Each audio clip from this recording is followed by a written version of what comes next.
Hello friends, आप सभी का बहुत बहुत स्वागत है। आज की इस नई वीडियो में कवर करेंगे ज्वालामुखी से रिलेटेड 70 इंपॉर्टेंट क्वेश्चंस, जो कि इस वीडियो में सभी क्वेश्चंस सिलेक्टेड और इम्पॉर्टेंट रखे गए हैं। तो पूरा वीडियो आप लोग ध्यान से देखिएगा, बहुत ही इंपॉर्टेंट क्वेश्चन है। तो चलिए शुरू करते हैं। फर्स्ट क्वेश्चन है फ्रेंड्स हमारा कि निम्नलिखित में से किसे प्राकृतिक का सुरक्षा वल्व कहा जाता है। तो जो प्राकृतिक का सुरक्षा वल्व कहा जाता है, ये किसे कहा जाता है? तो ये ज्वालामुखी को कहा जाता है। ठीक है, ऑप्शन नंबर हमारा सी करेक्ट हो जाएगा। नेक्स्ट देखिएगा कि ज्वालामुखियों के बारे में निम्न में से कौन सा कथन सत्य है। आपको वह बताना है जो ज्वालामुखी के संबंध में सत्य कथन दिया गया है। तो फ्रेंड्स देखिएगा, फर्स्ट ऑप्शन है कि यह पृथ्वी की क्रस्ट की एक नली होती है जिसके माध्यम से भूगर्भ की पिघली चट्टानें तथा अन्य पदार्थ बाहर आते हैं, जिसे मैग्मा कहते हैं हम लोग। तो ये बिल्कुल सही बात है। तो जो ज्वालामुखी होती है, इसमें जो पृथ्वी की क्रस्ट की नली होती है, इसके माध्यम से भूगर्भ की पिघली चट्टानें, जिसे हम लोग मैग्मा कहते हैं, या अन्य पदार्थ बाहर आते हैं। दूसरा ऑप्शन है कि अक्सर इनकी नली के चारों ओर गोल कीपाकार पहाड़ी अथवा पर्वतीय भाग का विस्तार हो जाता है। ये भी बात बिल्कुल सही है। ज्वालामुखी जागृत, प्रक्षुब्ध या शांत या मृत 3 प्रकारों के वर्गीकृत किए जाते हैं। ये भी बात बिल्कुल सही है। तो ऑप्शन नंबर हमारा डी करेक्ट हो जाएगा। ऊपरी तो सभी कथन जो है ज्वालामुखी के बारे में सत्य हैं। ठीक है, ऑप्शन नंबर डी राइट होगा।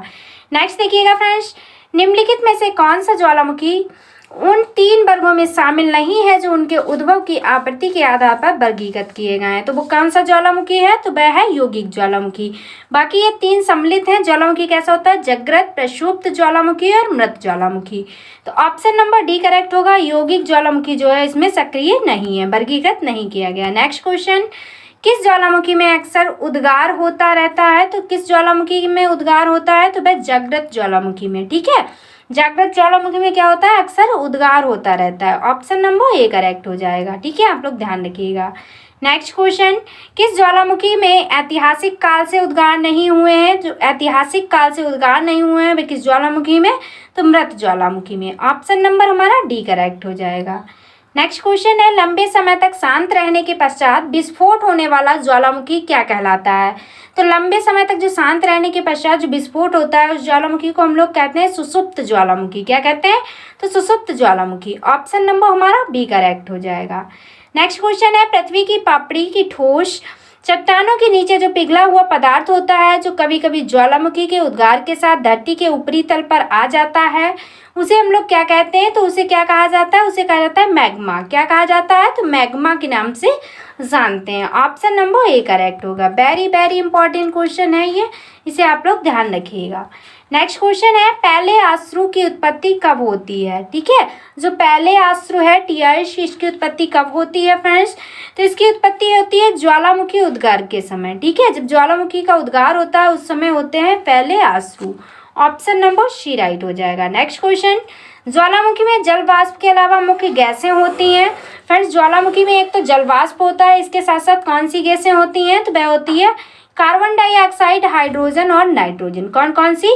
तो कार्बन डाइऑक्साइड, हाइड्रोजन और नाइट्रोजन। ठीक है, ऑप्शन नंबर हमारा कौन सा करेक्ट हो जाएगा? सी राइट होगा। ठीक है, नेक्स्ट देखिएगा, ज्वालामुखी उद्गार के फलस्वरूप प्राप्त लावा एवं धरातलीय चट्टानों के टुकड़े को सम्मिलित रूप से क्या कहा जाता है?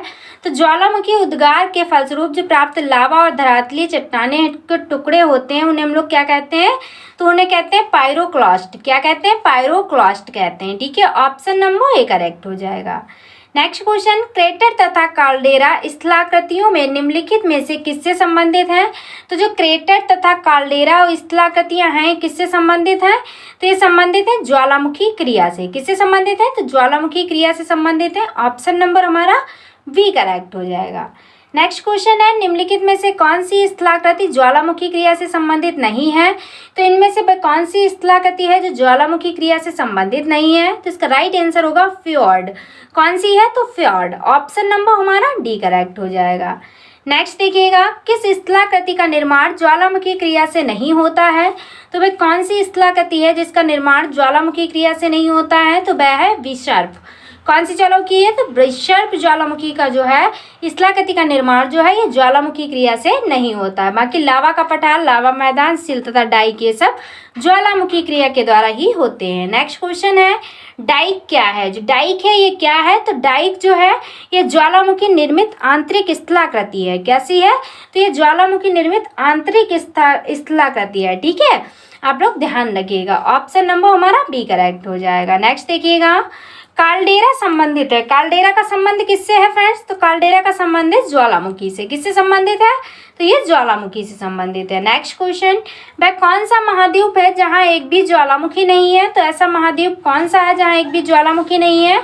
तो वह ऑस्ट्रेलिया महाद्वीप है। ठीक है, ऑप्शन नंबर हमारा ए करेक्ट हो जाएगा। नेक्स्ट क्वेश्चन है अग्निवलय किसे कहा जाता है? जो अग्निवलय है ये किसे कहा जाता है फ्रेंड्स? तो ये कहा जाता है प्रशांत परिमेखला को। किसे कहा जाता है?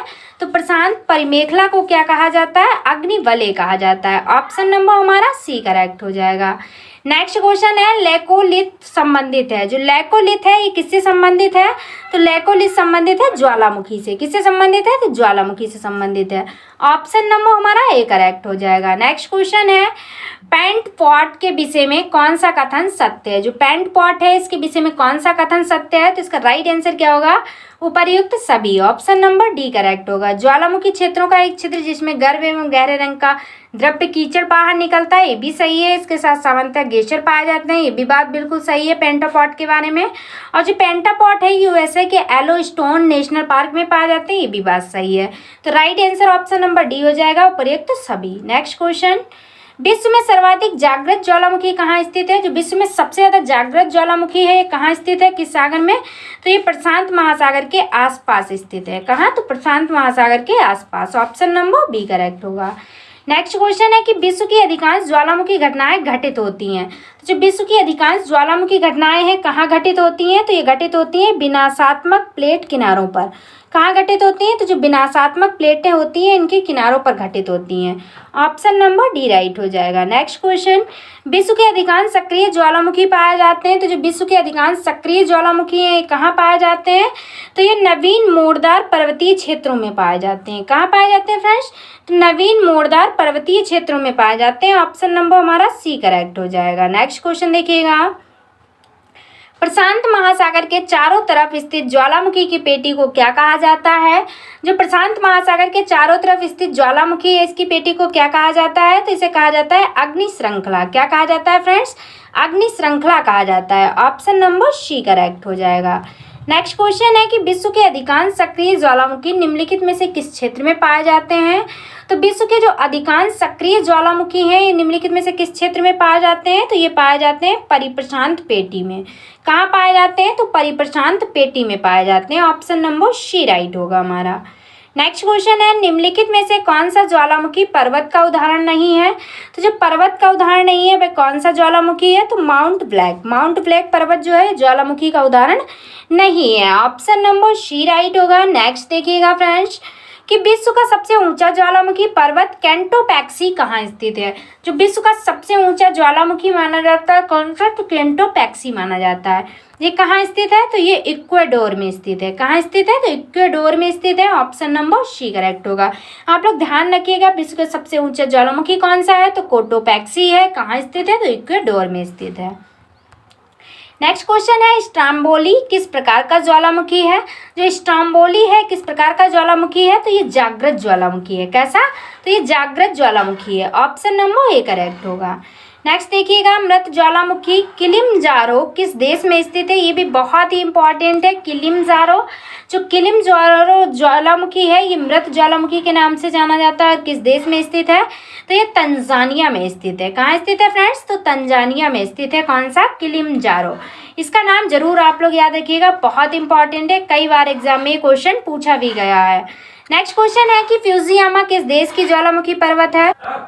तो फ्रेंड जो फ्यूजियामा है ये किस देश का ज्वालामुखी पर्वत है? तो ये किसका है? जापान का। आप लोग याद रखिएगा, बहुत ही इंपॉर्टेंट है। नेक्स्ट देखिएगा निम्नलिखित में से किसे भूमध्य सागर का लाइट हाउस कहा जाता है? जो लाइट हाउस कहा जाता है भूमध्य सागर को ये किसे कहा जाता है? तो ये सिसिली का स्ट्रोम्बोली को कहा जाता है। ठीक है, जो सिसिली का स्ट्रोम्बोली ज्वालामुखी है इसलिए क्या कहा जाता है? तो भूमध्य सागर का लाइट हाउस। ऑप्शन नंबर हमारा ए करेक्ट हो जाएगा। नेक्स्ट देखिएगा फ्रेंड्स, फोसा मैग्ना है एक, ये भी क्वेश्चन बहुत ही इंपॉर्टेंट है। फोसा मैग्ना है एक, तो फोसा मैग्ना क्या है, तो ये ज्वालामुखी है, ठीक है। ऑप्शन नंबर ए करेक्ट हो जाएगा। नेक्स्ट क्वेश्चन है, एयरबस ज्वालामुखी कहाँ स्थित है। जो एयरबस ज्वालामुखी होता है ये कहाँ स्थित है, तो ये अंटार्कटिका महाद्वीप में स्थित है। कहाँ स्थित है फ्रेंड्स, तो अंटार्कटिका महाद्वीप में। ऑप्शन नंबर सी करेक्ट होगा। नेक्स्ट क्वेश्चन है, माउंट एटना ज्वालामुखी किस द्वीप पर स्थित है। तो जो माउंट एटना ज्वालामुखी है किस द्वीप पर स्थित है, तो ये सिसिली पर स्थित है। कहाँ स्थित है फ्रेंड्स, तो सिसिली द्वीप पर स्थित है। ऑप्शन नंबर बी करेक्ट होगा। नेक्स्ट क्वेश्चन, निम्नलिखित में से कौन सा एक ज्वालामुखी पर्वत नहीं है। तो आपको पहले भी बता चुके हैं, इनमें से कौन सा ज्वालामुखी है जो पर्वत नहीं है, तो वह है वॉसजेज। कौन सा है, तो वॉसजेज है, ठीक है। ऑप्शन नंबर डी करेक्ट होगा। नेक्स्ट देखिएगा फ्रेंड्स, विसुवियस ज्वालामुखी किस देश में स्थित है। जो विसुवियस ज्वालामुखी है किस देश में स्थित है, तो ये इटली में स्थित है। कहाँ स्थित है फ्रेंड्स, तो इटली में। ऑप्शन नंबर बी करेक्ट हो जाएगा। नेक्स्ट क्वेश्चन है, मोनोलोआ उदाहरण है।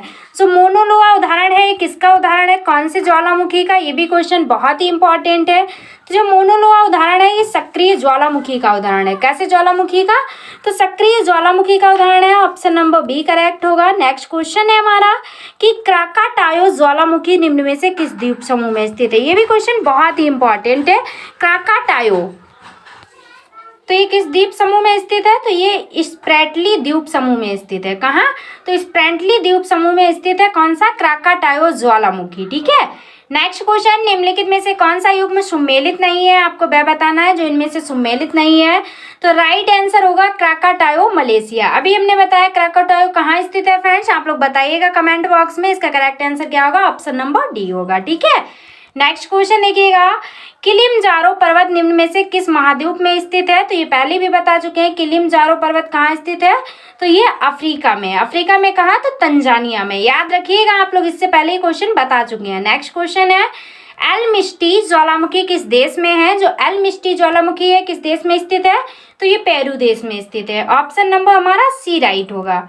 नेक्स्ट क्वेश्चन, ज्वाल खंडास्मी क्या है। जो ज्वाल खंडास्मी है ये क्या है फ्रेंड्स, तो ये क्या है एक प्रकार का, तो तप्त सेल के टुकड़े और लावा है, ठीक है। ज्वालामुखी का जो तप्त सेल के टुकड़े और लावा होते हैं उसे हम लोग क्या कहते हैं, ज्वाल खंडास्मी कहते हैं। नेक्स्ट क्वेश्चन है, फिलीपींस में कौन सा ज्वालामुखी लगभग 6 शताब्दियों तक सुप्त रहने के बाद फट पड़ा था। वह कौन सा ज्वालामुखी था, तो वह था माउंट पिनेटुबो। कौन सा था, तो माउंट पिनेटुबो था, ठीक है। ऑप्शन नंबर डी करेक्ट होगा। जो माउंट पिनेटुबो ज्वालामुखी था ये फिलीपींस में कितने 6 शताब्दियों तक सुप्त रहा था, उसके बाद फट गया था। नेक्स्ट क्वेश्चन है कि क्रेटर मुख्यतः किस आकृति के होते हैं। जो क्रेटर होते हैं, जो ज्वालामुखी के छिद्र होते हैं वे किस आकृति के होते हैं, तो ये कीपाकार आकृति होती है। ये क्वेश्चन भी बहुत इंपॉर्टेंट है, ऐसे क्वेश्चन एग्जाम में कई बार पूछे गए हैं, तो आप लोग ध्यान रखिएगा। जो ज्वालामुखी का क्रेटर होता है इसकी आकृति कीपाकार की होती है। नेक्स्ट क्वेश्चन, निम्नलिखित में से कौन सी गैस ज्वालामुखी उद्भेदन के समय नहीं निकलती है। तो ज्वालामुखी उद्भेदन के समय कौन सी गैस नहीं निकलती है, तो वह है ऑक्सीजन। कौन सी गैस, तो ऑक्सीजन गैस नहीं निकलती है। नेक्स्ट देखिएगा, ज्वालामुखी के उद्गार के समय निकलने वाली गैस में जलवाष्प की मात्रा कितनी होती है। तो ज्वालामुखी के उद्गार के समय जो निकलने वाली गैस में जलवाष्प की मात्रा होती है फ्रेंड्स, वह कितनी होती है, तो वह होती है 80 से 90%। कितनी होती है, तो 80 से 90% जो होती है वह जलवाष्प की मात्रा होती है ज्वालामुखी उद्गार के समय। तो ऑप्शन नंबर हमारा डी करेक्ट हो जाएगा। नेक्स्ट देखिएगा आप लोग कि विश्व का सर्वाधिक ज्वालामुखी वाला क्षेत्र है। जो विश्व का सर्वाधिक ज्वालामुखी वाला क्षेत्र कहा जाता है वह कौन सा है, तो वह फिलीपाइन द्वीप समूह है, ठीक है। जो फिलीपाइन द्वीप समूह है ये क्या है, तो विश्व का सर्वाधिक ज्वालामुखी वाला क्षेत्र है। कौन सा, फिलीपाइन द्वीप समूह। ऑप्शन नंबर ए करेक्ट होगा। नेक्स्ट क्वेश्चन है, निम्न में से कौन सुमेलित नहीं है। फिर से आपको बताना है जिसका सुमेलन सही नहीं है, तो वह है निष्क्रिय ज्वालामुखी एटना। निष्क्रिय ज्वालामुखी एटना में नहीं स्थित है। ये कहाँ स्थित है फ्रेंड्स, आप लोग कमेंट बॉक्स में बताइएगा। तो ऑप्शन नंबर हमारा डी करेक्ट हो जाएगा। नेक्स्ट क्वेश्चन है, स्ट्राम्बोली ज्वालामुखी कहाँ स्थित है। तो स्ट्राम्बोली ज्वालामुखी के बारे में हम आपको बता चुके हैं, ये कहाँ स्थित है, तो लिपारी द्वीप में स्थित है। कहाँ स्थित है फ्रेंड्स, तो ये लिपारी द्वीप में स्थित है, आप लोग याद रखिएगा। ऑप्शन नंबर सी करेक्ट होगा, स्ट्राम्बोली ज्वालामुखी। नेक्स्ट क्वेश्चन, निम्नलिखित में से कौन विश्व का सबसे ऊंचा ज्वालामुखी पर्वत है? तो विश्व का जो सबसे ऊंचा ज्वालामुखी पर्वत है वो पहले भी हम आपको बता चुके हैं, माउंट केटोपैक्सी है। कौन सा है? तो माउंट केटोपैक्सी है। ऑप्शन नंबर डी राइट होगा। नेक्स्ट क्वेश्चन, माउंट एरेबस ज्वालामुखी निम्नलिखित में से किस महाद्वीप में स्थित है? तो जो माउंट एरेबस ज्वालामुखी है किस महाद्वीप में स्थित है? तो ये अंटार्कटिका में स्थित है। कहाँ स्थित है? तो अंटार्कटिका में स्थित है। ठीक है फ्रेंड्स, आप लोग याद रखेंगे। नेक्स्ट क्वेश्चन है फ्रेंड्स हमारा, देखिएगा, निम्नलिखित में से कौन सा प्रक्षुब्ध ज्वालामुखी है? आपको वह बताना है जो इनमें से प्रक्षुब्ध ज्वालामुखी है। तो वह कौन सा है? वह है क्राकाटायो। ठीक है, क्राकाटायो का नाम आप लोग जरूर याद रखिएगा, बहुत ही इंपॉर्टेंट है। ऑप्शन नंबर हमारा सी करेक्ट होगा। नेक्स्ट क्वेश्चन है, निम्नलिखित में से कौन सक्रिय ज्वालामुखी नहीं है? आपको वह बताना है जो इनमें से सक्रिय ज्वालामुखी नहीं है। तो वह है किलिमंजारो। किलिमंजारो कहाँ स्थित है? तंजानिया में। ये क्वेश्चन जरूर याद रखिएगा, किलिमंजारो जो है ये जरूर पूछा जाता है, तो आप लोग इसे जरूर याद रखिएगा। नेक्स्ट क्वेश्चन है, निम्नलिखित में से कौन मृत ज्वालामुखी नहीं है? पूछा गया नहीं है। तो इनमें से मृत ज्वालामुखी कौन सा नहीं है? तो वह है मोना लोआ। ठीक है, मोना लोआ जो है ये मृत ज्वालामुखी नहीं है, इस बात को आप लोग याद रखेंगे। ठीक है, ऑप्शन नंबर हमारा सी करेक्ट हो जाएगा। नेक्स्ट क्वेश्चन है, 10,000 धुआंरों की घाटी पाई जाती है। ये बहुत इंपॉर्टेंट क्वेश्चन है, ए वैली ऑफ स्मोक्स। ठीक है, 10,000 धुआंरों की घाटी पाई जाती है। कहाँ पाई जाती है? तो ये अलास्का में पाई जाती है। कहाँ पाई जाती है फ्रेंड्स? तो ये अलास्का में पाई जाती है। क्वेश्चन बहुत ही इंपॉर्टेंट है, आप लोग जरूर ध्यान रखिएगा फ्रेंड्स कि जो 10,000 धुआंरों की घाटी कही जाती है ये कहाँ पाई जाती है? तो ये अलास्का में पाई जाती है। नेक्स्ट क्वेश्चन है कि विस्फोट की तीव्रता आधार पर ज्वालामुखियों के प्रकारों का सही आरोही क्रम होगा। तो जो विस्फोट की तीव्रता के आधार पर जो ज्वालामुखियों का प्रकारों का सही आरोही क्रम है वह क्या है? तो वह है हवाई तुल्य, स्टम्बोली तुल्य, बैकेनियन तुल्य और पीलियन तुल्य। ऑप्शन नंबर जो होगा हमारा बी करेक्ट होगा, क्योंकि यहाँ पे पूछा गया है तीव्रता के आधार पर। ठीक है, और आरोही क्रम, तो वह क्या होगा? हवाई तुल्य, स्टम्बोली तुल्य, बैकेनियन तुल्य और पीलियन तुल्य। ऑप्शन नंबर बी राइट हो जाएगा। नेक्स्ट क्वेश्चन, निम्नलिखित में से किस प्रकार के ज्वालामुखी में सर्वाधिक विस्फोटक उद्गार है? तो वह कौन सा ज्वालामुखी है जिसमें सर्वाधिक विस्फोटक उद्गार है? तो वह है पीलियन तुल्य। ठीक है, ऑप्शन नंबर कौन सा करेक्ट होगा? बी करेक्ट होगा। नेक्स्ट क्वेश्चन, पेले के बाल का संबंध फेल्स हेयर जिसे कहते हैं हम लोग, निम्नलिखित में से किस प्रकार का ज्वालामुखी है? तो जो पेल्स हेयर ज्वालामुखी है ये हवाई तुल्य ज्वालामुखी है। कैसा ज्वालामुखी है? तो ये हवाई तुल्य ज्वालामुखी है। ऑप्शन नंबर हमारा सी करेक्ट हो जाएगा। नेक्स्ट क्वेश्चन, निम्नलिखित में से किस प्रकार के ज्वालामुखी की आकृति गोभी के फूल जैसी होती है? तो जो गोभी के फूल जैसी आकृति होती है वह किस ज्वालामुखी की होती है? तो वह होती है वॉल्केनियन तुल्य की। किसकी? तो बाल्केनियन तुल्य की जो आकृति होती है ज्वालामुखी की वह कैसी होती है? तो गोभी के फूल की जैसी होती है। ऑप्शन नंबर ए करेक्ट होगा हमारा। नेक्स्ट देखिएगा आप लोग, क्वेश्चन है हमारा कि निम्नलिखित में से किस प्रकार के ज्वालामुखी को पीलियन तुल्य ज्वालामुखी भी कहा जाता है? तो किस प्रकार के ज्वालामुखी को पीलियन तुल्य कहा जाता है? तो वह विसुवियस तुल्य को। कैसे तुल्य को? तो विसुवियस तुल्य के ज्वालामुखी को क्या कहा जाता है? तो पीलियन तुल्य ज्वालामुखी कहा जाता है। ऑप्शन नंबर बी करेक्ट हो जाएगा। नेक्स्ट क्वेश्चन, पृथ्वी की सतह के नीचे द्रवीभूत सेल कहलाता है। जो पृथ्वी की सतह के नीचे जो द्रवीभूत सेल होता है उसे हम लोग मैग्मा के नाम से जानते हैं। किस नाम से जानते हैं? तो उसे हम लोग मैग्मा के नाम से जानते हैं, आप लोग याद रखिएगा। ऑप्शन नंबर डी करेक्ट हो जाएगा। नेक्स्ट क्वेश्चन है, ज्वालामुखी रिंग ऑफ फायर या घेरा किस महासागर से संबंधित है? Very very important, ring of fire. तो जो रिंग ऑफ फायर ज्वालामुखी है किस महासागर से संबंधित है? तो ये प्रशांत महासागर से संबंधित है। ऑप्शन नंबर हमारा कौन सा राइट होगा? ए करेक्ट होगा। नेक्स्ट क्वेश्चन, ज्वालामुखी की सक्रियता अधिक पाई जाती है। तो जो ज्वालामुखी की सक्रियता है ये अधिक कहाँ पाई जाती है? तो ये जापान में पाई जाती है। किस देश में पाई जाती है? तो जापान में अधिक सक्रियता पाई जाती है ज्वालामुखी की। नेक्स्ट क्वेश्चन, संसार का सर्वाधिक सक्रिय ज्वालामुखी है। तो जो विश्व का सर्वाधिक सक्रिय ज्वालामुखी माना जाता है वह किलायू को माना जाता है। किसे? तो किलायू को माना जाता है। ऑप्शन नंबर कौन सा करेक्ट होगा हमारा? सी करेक्ट होगा। किलायू ज्वालामुखी बहुत ही इंपॉर्टेंट है, इसका नाम जरूर याद रखिएगा। नेक्स्ट क्वेश्चन है फ्रेंड्स हमारा कि हाल के दिनों में सबसे विनाशकारी ज्वालामुखियों में से एक किलायू ज्वालामुखी रहा है। ये कहाँ स्थित है? अभी हमने किलायू की बात कही है, ये विश्व का सबसे विनाशकारी ज्वालामुखी है किलायू। ये कहाँ स्थित है फ्रेंड्स? तो ये कहाँ स्थित है? ये स्पेन में स्थित है। कहाँ स्थित है? तो स्पेन में। ऑप्शन नंबर हमारा डी करेक्ट होगा। ठीक है, आप लोग ध्यान रखिएगा। नेक्स्ट क्वेश्चन है फ्रेंड्स हमारा कि ज्वालामुखी कप आकार का मुख को क्या कहते हैं। जो ज्वालामुखी का कप आकार होता है इसके मुख को हम लोग क्या कहते हैं, तो इसे क्या कहा जाता है क्रेटर। क्या कहा जाता है, तो क्रेटर कहा जाता है। ऑप्शन नंबर हमारा डी करेक्ट हो जाएगा। नेक्स्ट क्वेश्चन है कि निम्नलिखित में से किसे प्रकृति का सुरक्षा बल्ब कहा जाता है। ये रिपीटेड क्वेश्चन है फ्रेंड्स, ठीक है। तो आप लोगों को याद होगा, इसका राइट आंसर आप सभी कमेंट बॉक्स में बताएंगे, क्योंकि ये पहला ही क्वेश्चन था जो हमने पूछा था। निम्नलिखित में से किसे प्राकृतिक का सुरक्षा बल्ब कहा जाता है। 4 ऑप्शंस दिए गए, राइट आंसर आप सभी कमेंट बॉक्स में बताएंगे। तो फ्रेंड्स ये थे इंपॉर्टेंट क्वेश्चन, इसमें लगभग हमने 70 क्वेश्चन करा दिए होंगे, क्योंकि अदरवाइज भी हमने नॉलेज आपको दी। तो 70 क्वेश्चन बहुत ही इंपॉर्टेंट है जो कि इस वीडियो में कवर किए गए। 66 क्वेश्चन लेकर आए थे, इससे रिलेटेड भी 1-2 पॉइंट्स बताए हैं, उन्हें मिलाकर 70 हो जाते हैं। तो फ्रेंड्स ये सभी क्वेश्चन बहुत ही इंपॉर्टेंट थे। अगर आप पूरा वीडियो ध्यान से देखते हैं तो इस वीडियो से 5 नंबर तो आपके पक्के हैं ही, अगर आप किसी कॉम्पिटिटिव एग्जाम की तैयारी कर रहे हैं। ठीक है फ्रेंड्स, तो अगर फ्रेंड्स आपको वीडियो पसंद आई है, अगर आपको स्पेशली हमारी मेहनत पसंद आई है, तो चैनल को सब्सक्राइब कर लें, वीडियो को जितना हो सकता है उतना शेयर कीजिए। तो फ्रेंड्स आज की वीडियो में बस इतना ही।